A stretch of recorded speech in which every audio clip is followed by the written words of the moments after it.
Extraterrestrial therapists prescribe watching human comedy shows for clinical depression. Part 1.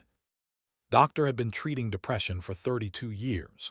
In that time, she had worked with 17 different species across the Galactic Medical Collective. She knew the signs well: the empty stares, the withdrawal from friends and family, the loss of interest in food or hobbies, the deep belief that nothing would ever get better. Depression looked remarkably similar across species, even when those species had 6 legs or communicated through color changes in their skin. The treatments were standard and had been for centuries: neural stabilizers to balance brain chemistry, meditation programs on quiet colony worlds, talk therapy to restructure negative thought patterns, light therapy for species affected by seasonal changes. Sometimes these worked, often they didn't. Doctor's success rate hovered around 40%, which was considered good in her field. 60% of her patients remained depressed despite her best efforts. She had made peace with this limitation. Depression was complex. Some patients simply couldn't be helped with current methods. That was the reality of medicine. Then the humans joined the collective. Doctor remembered the day clearly. The announcement came through official channels that Earth had been accepted as a provisional member. There was excitement and curiosity throughout the medical community. A new species meant new biology to study, new conditions to treat, new perspectives on old problems. Doctor volunteered immediately to review human psychiatric practices. She expected to find primitive techniques, perhaps some folk remedies that would need to be gently modernized. She was, after all, trying to be helpful. What she found in the human medical databases confused her completely. The humans had standard treatments, of course. They used medications that altered brain chemistry, similar to neural stabilizers. They practiced talk therapy. They recognized the importance of exercise and social connection. All of this was familiar and sensible. But then there were the strange entries: laughter therapy, comedy viewing prescribed for mood improvement. Patient reports symptom reduction after watching sitcoms. One case file noted that a severely depressed human had refused medication but agreed to watch something called Parks and Recreation for 30 minutes daily. After 6 weeks, the patient's depression scores had dropped by half. Doctor read this file 3 times. It made no sense. Comedy was entertainment, light entertainment at that. How could watching actors pretend to have problems possibly help someone with a real chemical imbalance in their brain? It seemed not just unscientific, but almost insulting to the severity of the condition. She brought the files to her colleague, Dr. X, a psychiatrist known for his innovative approaches. He read through them silently, his facial ridges furrowing deeper with each page. "Bizarre," he said finally. "Though humans are known for their unusual emotional responses, perhaps this is simply something that works for their specific neurology." Perhaps, Doctor agreed, but something bothered her about dismissing it so easily. The human medical literature spoke of comedy not as a minor supplement but as a legitimate therapeutic tool. There were studies, data, peer-reviewed papers. The humans took this seriously. Against her better judgment, she decided to investigate further. The collective medical facility where Doctor worked housed patients from dozens of species. Among them were 15 humans, most dealing with adjustment depression after leaving Earth. She requested permission to interview them about their previous treatments. The first human, a middle-aged woman named Sarah, seemed surprised by the question. "Oh, yeah, my therapist back home told me to watch comedies when I was going through my divorce. It actually helped a lot." "How?" Doctor asked, genuinely curious. "How does watching fiction help with real pain?" Sarah thought about this. "I guess it reminded me that other people go through hard things too, and the characters would mess up or say something stupid and I'd laugh, and for a minute I wouldn't feel so heavy. Does that make sense?" It didn't, but Doctor noted it down. The second human, a young man named, had a different answer. "When you're depressed, everything feels serious and awful all the time. Comedy shows you that you can find something funny even when things suck.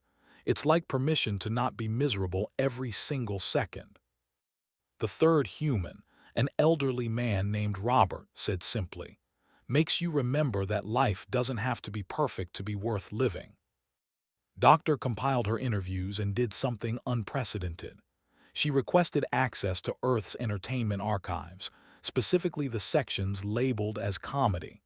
The collective approved, assuming this was standard cultural research. She started watching. The first show she tried was called The Office. She made it through one episode before turning it off, deeply uncomfortable. The main character was delusional and inappropriate. His employees looked miserable. Everyone seemed to be failing at their jobs. Where was the humor? This seemed like a documentary about workplace dysfunction. She tried Friends next. 6 humans sitting in a coffee shop complaining about their lives. They had relationship problems, career problems, family problems. They made mistakes constantly. One of them had been divorced 3 times. Another couldn't keep a job. This was supposed to be funny. Doctor was ready to give up when she decided to try one more. Brooklyn Nine-Nine, a police procedural comedy according to the description. She settled in, expecting more confusion. This time, something different happened. The characters were competent at their jobs but ridiculous as people. They cared about each other deeply but mocked each other constantly. They faced real problems but refused to take themselves too seriously. And slowly, without meaning to, Doctor found herself engaged. When one character made a self-deprecating joke after a professional failure, she felt something shift in her understanding. The character wasn't denying the failure. He was acknowledging it and choosing to laugh anyway. He was showing his friends that he was okay, that the failure didn't define him, that they could all move forward together. It was, Doctor realized, a form of resilience signaling. She watched 3 more episodes, then 5 more. She started to see the pattern. Human comedy rarely showed people succeeding easily. Instead, it showed people failing, struggling, embarrassing themselves, and continuing anyway. The humor came not from denying problems but from refusing to be destroyed by them. An idea formed in her mind. A dangerous, possibly unethical, certainly career-risking idea. She had 3 human patients in the facility with severe, treatment-resistant depression. They had been tried on multiple neural stabilizers with minimal improvement. They attended therapy sessions but showed little progress. By conventional standards, they were stuck. Doctor called each of them separately.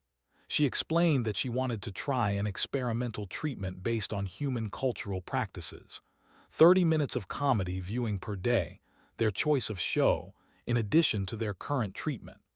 All 3 agreed immediately, perhaps out of desperation or perhaps because they trusted that she was trying something from their own culture. She set them up with access to Earth's comedy archives and waited. The first week brought no changes. The patients watched their assigned shows and reported back, but their mood scores remained flat. Doctor began to doubt herself. Perhaps the other doctors were right. Perhaps this only worked for humans in mild depression, not severe cases. The second week, something shifted. Sarah, the divorced woman, requested a session. She came in looking different, not happy exactly, but less hollow. "I want to talk about the show I've been watching," she said. "It's called Creek, about this rich family that loses everything and has to live in a motel in a town they bought as a joke." "And this helps you?" Doctor asked carefully. "They're so lost at first, so angry and sad, but they start building a new life anyway. They make friends. They find purpose. One of the sons has this line where he says something like, 'I'm trying very hard not to connect with people right now.' And I realize that's what I've been doing, trying not to connect because I'm afraid of being hurt again." Doctor felt her heart's beat faster. This was insight, real therapeutic progress from a comedy show. By week 4, all 3 human patients were showing measurable improvement. They smiled more in group therapy. They engaged with other patients. started a comedy viewing group, inviting other humans to watch shows together. Robert requested additional sessions to discuss themes he noticed in the shows he watched. Doctor documented everything meticulously. She also made another decision. She had patients from other species with treatment-resistant depression. If this worked for humans, could it work for others? She chose her next subject carefully. A young named Ha who hadn't spoken in therapy for 2 months, were reserved by nature, but Ha's silence went beyond normal behavior. He was drowning in depression and nothing had helped. Doctor sat with him and explained the experiment. Ha's large eyes blinked slowly, showing mild interest for the first time in weeks.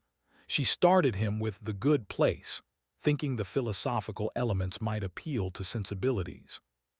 3 weeks later, Ha spoke in a group session. He quoted a line from the show about how humans tried to do better even when they failed constantly. His translator made it sound formal, but the meaning was clear.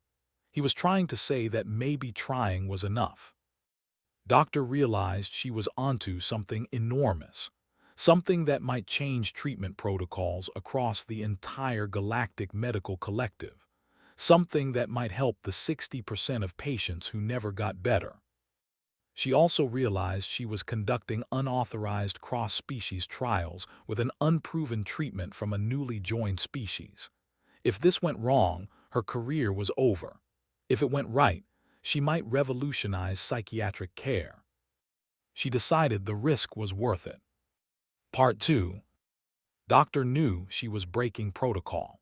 The Galactic Medical Collective had strict rules about experimental treatments. New therapies required years of testing, multiple approval stages, and extensive documentation before they could be used on patients.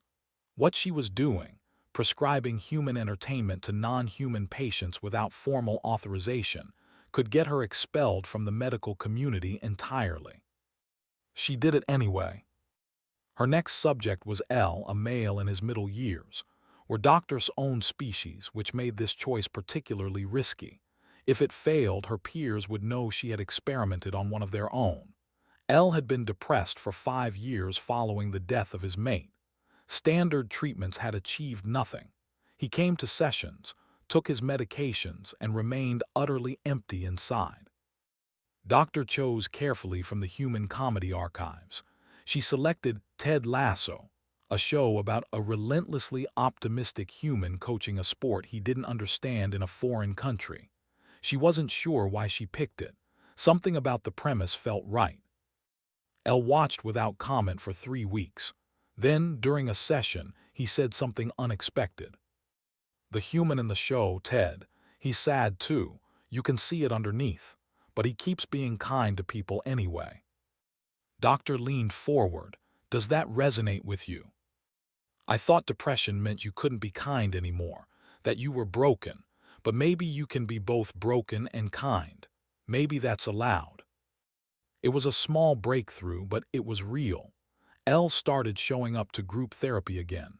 He began speaking to other patients.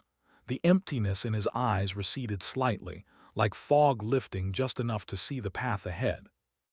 Encouraged, Doctor expanded her experiment.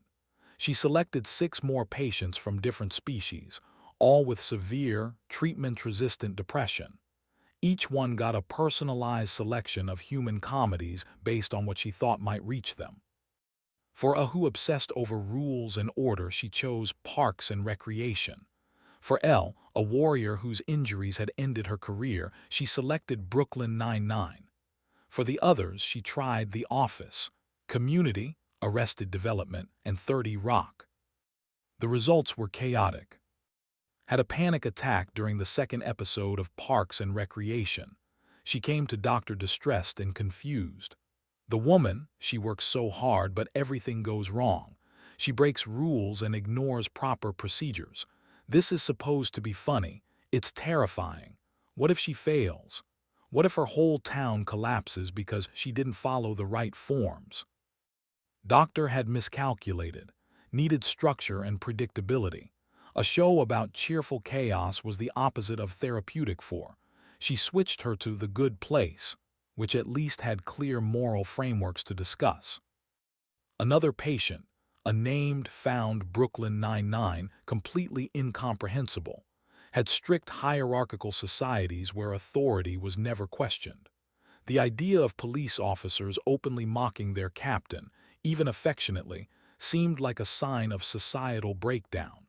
Dropped out of the study after 1 week. But others responded. Elle, the injured warrior, became obsessed with Ted Lasso. She watched episodes multiple times, taking notes. She started showing up to therapy sessions wanting to discuss specific scenes. In one session, she broke down crying while describing a moment when Ted admitted he was struggling but kept trying anyway.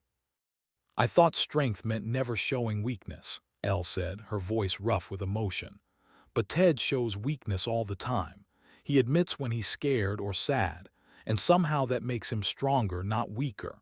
How do humans understand this when we don't?" Doctor didn't have an answer, but she was beginning to form a theory. The young Ha continued making progress with The Good Place. He started speaking more in sessions, always relating his thoughts back to something a character had said or done. The show's premise, about humans trying to become better people in the afterlife, seemed to give him a framework for thinking about his own improvement. If fictional humans could grow and change, perhaps he could too. By week 8, Doctor had enough data to see a clear pattern. Of her 9 non-human patients in the comedy therapy trial, 2 had dropped out, 1 showed no change, and 6 showed significant improvement. That was a 67% success rate, far above the standard 40% for conventional treatment. She compiled her findings into a report, knowing what would happen next. The moment she submitted it to the medical database, her work would become public. Other doctors would see what she had done. Some would be intrigued. Others would be outraged. There would be consequences. She submitted the report on a quiet morning, then went to see her patients as usual. The response came faster than expected. By that afternoon, her inbox was flooded with messages. Some were from colleagues excited by the results, asking for more details. Others were from medical ethicists demanding explanations for her unauthorized trials. A formal inquiry was opened by the medical collective's ethics board. She was summoned to a hearing in 2 weeks. But something else happened too. Therapists across the collective, desperate and overworked, started quietly prescribing human comedies to their own patients. Doctor received messages from doctors on 17 different worlds. They reported similar results. One psychiatrist found that The Good Place worked remarkably well for patients who needed moral structure. A doctor reported that military veterans responded to Ted Lasso and Brooklyn Nine-Nine more than any conventional treatment. Within a month, comedy therapy had spread across the medical networks like wildfire. It was unauthorized, unregulated, and technically illegal. It was also working. The ethics hearing was tense. Doctor sat before a panel of 5 senior medical officials from different species. They reviewed her methods, her data, her patient outcomes. The lead investigator, a stern named doctor, spoke first. "You conducted experimental treatments without authorization. You used untested methods from a newly joined species. You risked patient welfare for your own curiosity. Do you deny these charges?" "I don't deny them," Doctor said calmly, "but I would add context. My patients were treatment-resistant. Conventional methods had failed them completely.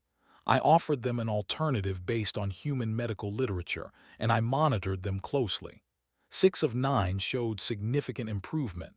Those 6 patients are better now than they were before." "You were lucky," Doctor said. "What if it had gone wrong? What if a patient had deteriorated?" "Then I would have stopped immediately and returned to conventional treatment. But it didn't go wrong. It worked. And now doctors across the collective are seeing the same results. We have a treatment that helps patients we couldn't help before. Isn't that worth investigating properly?" The panel deliberated for an hour.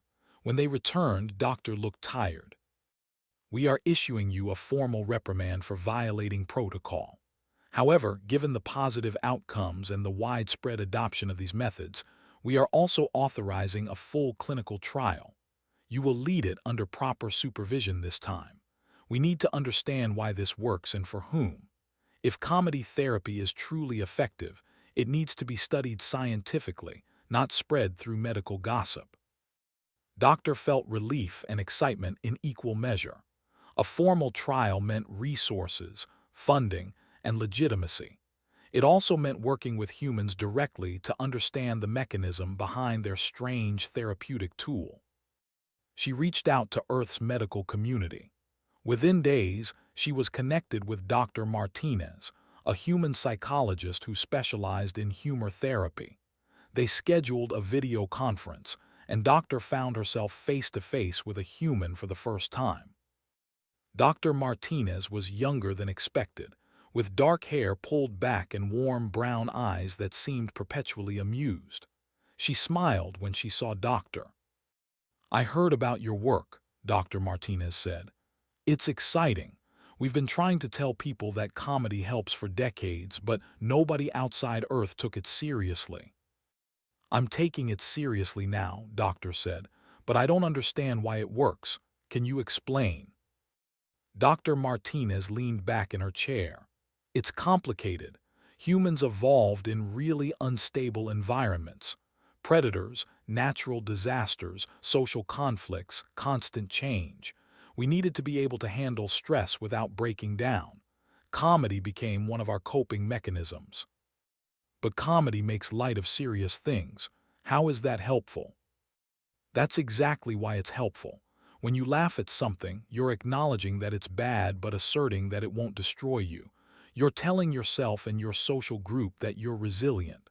Laughter is a signal that says, 'This is hard, but I'm going to be okay.' It's the opposite of denial. It's acceptance plus defiance." Doctor thought about her patients, about Elle crying while watching Ted Lasso, about Elle realizing he could be broken and kind simultaneously, about Ha finding hope in a show about flawed people trying to improve. "So comedy doesn't fix the problem," she said slowly. "It changes how you relate to the problem." "Exactly. Depression tells you that everything is hopeless and you're helpless. Comedy shows you people struggling and continuing anyway. It models resilience. It gives you permission to be imperfect. And it reminds you that you're not alone because all these characters are struggling too." "Other species evolved differently," Doctor said. "We had more stable environments. We developed different coping mechanisms. We suppress distress and seek equilibrium." "Which works great for acute stress," Dr. Martinez agreed. "But for chronic depression, for that deep existential feeling that life has no meaning, suppression makes it worse. You need to acknowledge the struggle and find meaning within it. That's what comedy does. It says life is hard and absurd and unfair, and you should keep going anyway because connection and effort matter more than perfection." Doctor felt something click into place. Her entire career, she had been trying to eliminate her patients' distress, to return them to a stable baseline. But what if that wasn't the answer? What if the answer was teaching them to live with distress, to find meaning despite it, to connect with others through shared struggle? "We need to study this properly," she said. "Not just comedy therapy, but the whole human approach to resilience. This could change everything." Dr. Martinez grinned. "Welcome to humanity's gift to the galaxy. We're a mess, but we're a mess with good coping strategies. When do we start?" Part 3. The formal clinical trial took 6 months to design properly. Doctor and Dr. Martinez assembled a team of researchers from 8 different species. They selected 200 patients with treatment-resistant depression from across the collective. The patients were divided into groups. Some received standard treatment only, others received standard treatment plus comedy therapy, and a third group received comedy therapy with guidance from trained therapists who helped them process what they watched. The study became the most closely watched medical trial in recent collective history. News outlets covered it. Medical journals published preliminary analyses. Some commentators were skeptical, calling it a waste of resources on human pseudoscience. Others were hopeful, pointing to the early success stories spreading through medical networks. Doctor worked 18-hour days, monitoring patient progress, consulting with therapists, and analyzing data. Dr. Martinez traveled to the collective facility to train staff in comedy therapy techniques. She taught them how to select appropriate shows for different species, how to facilitate discussions about themes and characters, how to use humor as a bridge to deeper emotional work.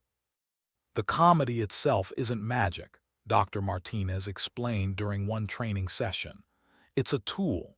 You still need good therapy, but it opens doors that conventional approaches can't reach. It gives patients a new language for talking about their pain. As the trial progressed, patterns emerged. Some species responded better to certain types of comedy. Patients did well with shows that had clear moral frameworks like The Good Place. Patients connected with shows about teamwork and loyalty like Brooklyn Nine-Nine and Ted Lasso. Doctor's own species responded strongly to shows about family dysfunction and recovery like Creek.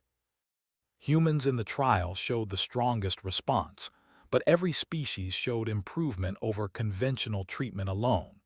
The group receiving comedy therapy plus therapeutic guidance showed the best results, an 82% improvement rate compared to 41% for standard treatment only. But something else happened that no one anticipated. The patients started watching comedies together. Someone started a viewing group that met twice a week. They would watch an episode, then discuss it. They came from different species, different worlds, different cultures, but they found common ground in the shared experience of watching humans struggle with universal problems. Doctor sat in on one of these sessions. A dozen patients crowded into a recreation room, watching Parks and Recreation. When its elaborate plan collapsed due to bureaucratic absurdity, several patients laughed. Others looked confused. A patient explained to a patient why it was funny, how the humor came from his refusal to give up despite obvious obstacles. She should follow proper procedures, they said. But then there would be no show, a human patient replied.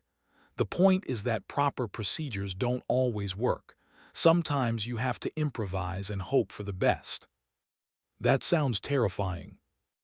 It is, but it's also how things actually are. Life doesn't follow proper procedures. The thought about this. So the comedy shows us accepting that things are chaotic. Yeah, and it shows us that chaos doesn't have to destroy us. Doctor watched this exchange with fascination. The patients were teaching each other. They were using comedy as a framework for discussing philosophy, resilience, and meaning. This was deeper than simple mood improvement. This was cultural exchange at a fundamental level. The trial results were published after 6 months. The data was clear. Comedy therapy, when combined with conventional treatment and proper therapeutic guidance, significantly improved outcomes for treatment-resistant depression across multiple species. The improvement rate was nearly double that of conventional treatment alone. The response was immediate and overwhelming. The Galactic Medical Collective officially approved comedy therapy as a valid treatment modality. Medical schools added courses on humor therapy to their curricula. A new emerged, cross-cultural comedy therapists who specialized in matching entertainment to patient needs.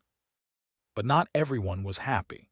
Conservative medical factions argued that the collective was abandoning rigorous science for human emotionalism. Some species' medical authorities refused to adopt the treatment, insisting their traditional methods were sufficient.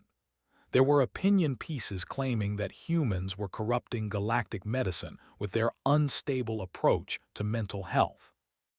Doctor found herself at the center of a political storm.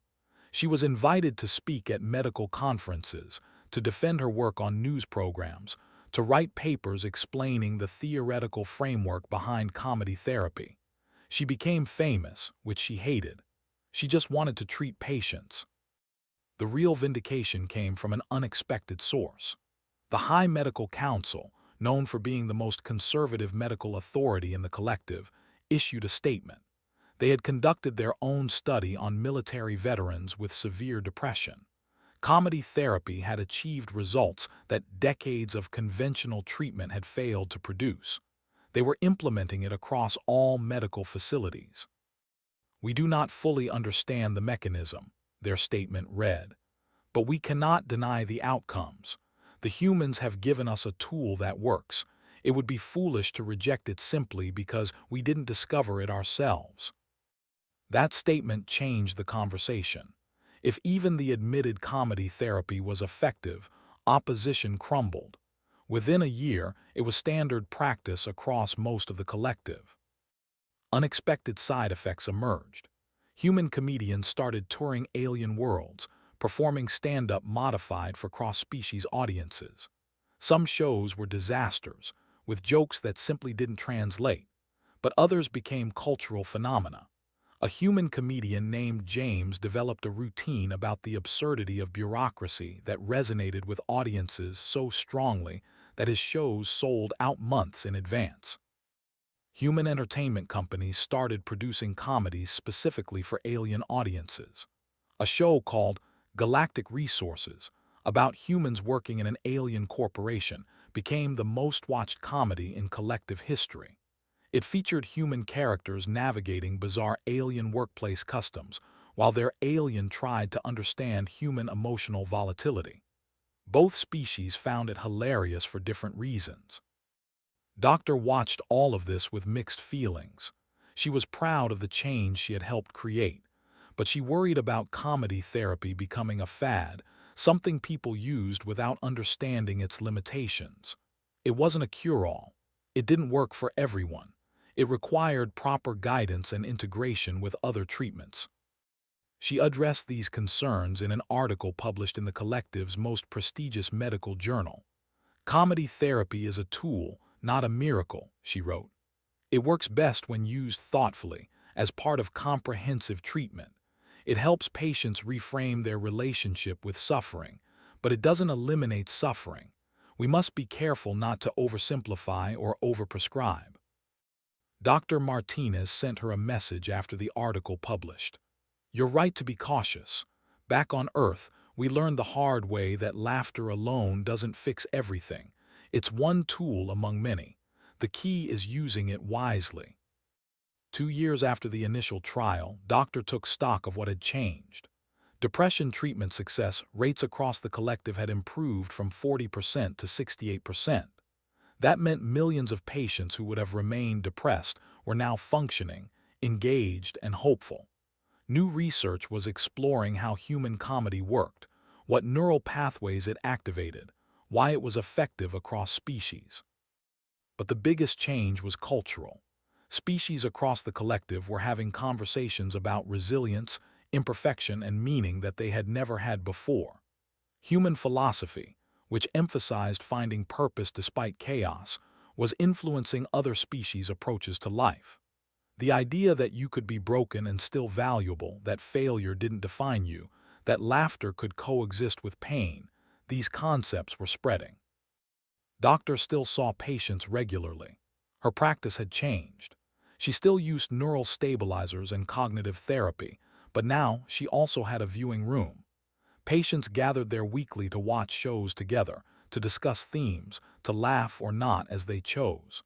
The shared experience created bonds between patients faster than any group therapy technique she had previously used. One evening, she sat with Elle, the warrior who had started the journey with Ted Lasso. Elle had been discharged from treatment months ago but still visited occasionally. "I've been thinking about why this works," Elle said. "When I was first injured, I thought my life was over. I had been a warrior. That was my identity. Without it, I was nothing." "And now?" Doctor asked. "Now I understand that identity isn't fixed.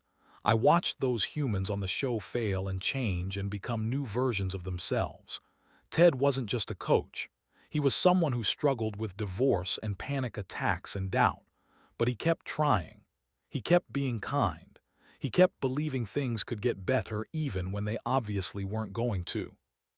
That helped you." "It showed me that I could be more than one thing. I could be a former warrior and a current advocate for other injured veterans. I could be someone who struggles with depression and someone who helps others. I could fail and still have value. Humans understand this naturally. They built an entire entertainment industry around it. The rest of us needed them to teach us. Doctor thought about that. For all of human history, they had been struggling with chaos, loss, and uncertainty. They had developed comedy as a survival mechanism, a way to acknowledge pain without being destroyed by it. And now they were sharing that mechanism with species who had never needed it before but desperately needed it now. The galaxy was more uncertain than it had been a generation ago. Species were interacting in new ways, facing new challenges, dealing with complexity their ancestors never imagined. The old coping mechanisms of stability and suppression weren't enough anymore. Maybe humans, with their chaotic history and hard-won resilience, were exactly what the collective needed. We were lucky the humans joined when they did, Doctor said. We needed their perspective. They would probably say they were lucky to join us, Elle replied. But I think you're right.